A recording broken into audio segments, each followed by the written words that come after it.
आहे। पुनर्बांधणी या टॉवरची होती आहे। यामध्ये 42 फुटाचा मोठा 42 मीटर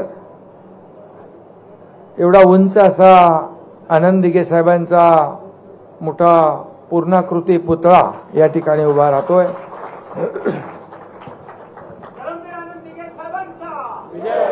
आणि ध्यान मंदिर आहे, मैदानाचा विकास आहे आणि या संपूर्ण परिसराचा इथे खूप कार्यक्रम पण होतात। अतिशय सुसज्ज असं या ठिकाणी मैदान विकसित होईल आणि आनंद दिघे साहेबांचा भव्य दिव्य असा या ठिकाणी पूर्णाकृती पुतळाही होईल। 11 कोटी रुपये याला जवळपास खर्च आहे। मीच दिलाय। अच्छा, आता कुठे कुठे पैसे दिले ते मलाही आठवत नाही। नाही अरे तुम्ही बरोबर केलंय। तर खरं म्हणजे विकासासाठी कुठेही ठाण्यामध्ये पैसे कमी पडणार नाहीत हे मी सांगितलं होतं।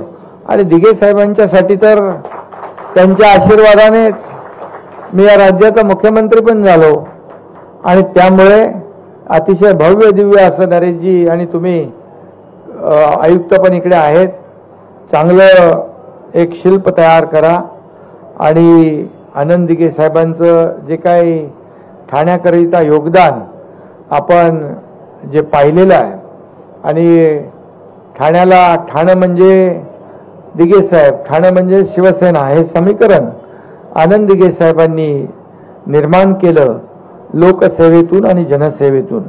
आणि म्हणून त्यांची स्मृती, त्यांचं खरं म्हणजे अशा प्रकारचे अनेक या ठिकाणी स्मारक दिघे साहेबांची झाली तरी ती कमीच होतील, कारण त्यांचं कार्यच एवढं मोठं होतं की प्रत्येक यामधून या प्रकल्पातून देखील तरुणांना ऊर्जा आणि प्रेरणा मिळेल।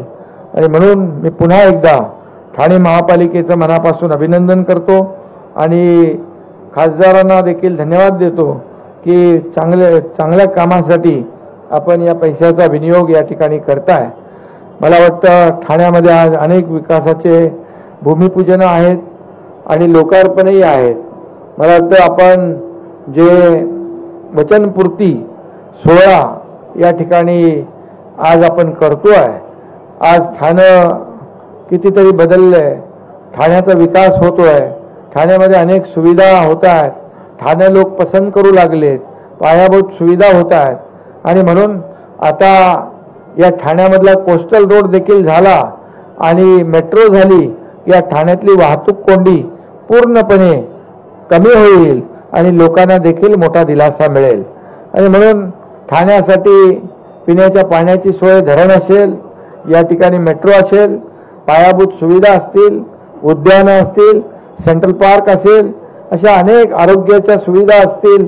आज ठाण्यामध्ये देखील एक 650 बेडचं एक कॅन्सर आणि मल्टी स्पेशालिटी हॉस्पिटल आपण करतोय, ही देखील एक मोठी बाब आहे। ठाण्यामध्ये सिव्हिल हॉस्पिटल जवळपास किती बेडचं आहे? 900 बेडचं ठाण्यामध्ये सिव्हिल हॉस्पिटल आपण करतोय आणि त्यामुळे आरोग्य सुविधा ज्या आहेत ठाण्यात बाळासाहेब ठाकरे आरोग्य केंद्र, त्याचबरोबर आपण ठाण्यामध्ये दिघे साहेबांच्या नावाचं कॅशलेस हॉस्पिटलही केलेलं आहे कळव्यामध्ये, तिथं बायपास सर्जरी होते, सगळं म्हणजे आरोग्याच्या सुविधा देखील आपल्या महापालिका आणि राज्य सरकारच्या माध्यमातून देण्याचा प्रयत्न या ठिकाणी आपण करतोय। आणि म्हणून आजच्या या दिघे साहेबांच्या नावाच्या टॉवर इमारतीच्या पुनर्बांधणी भूमिपूजन प्रसंगी मी आपल्या सगळ्यांना खूप खूप शुभेच्छा देतो, आपल्या सगळ्यांचं मनापासून अभिनंदन करतो।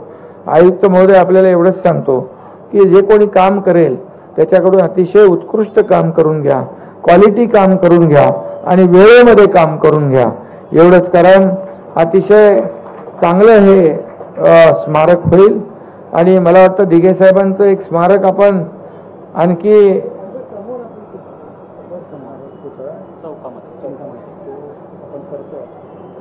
चौकामध्ये देखील एक मोठा पुतळा तयार होईल. त्याचबरोबर आनंद दिघे साहेबांचं ठाण्यामध्ये एक स्मारक देखील ते देखील नियोजित आहे. आणि म्हणून दिघे साहेबांचं योगदान या ठाण्यासाठी आपल्या सगळ्यांना माहीत आहे. आणि म्हणूनच मी पुन्हा एकदा, कोण तुम्ही बनवणार आहात का? चांगलं काम करा.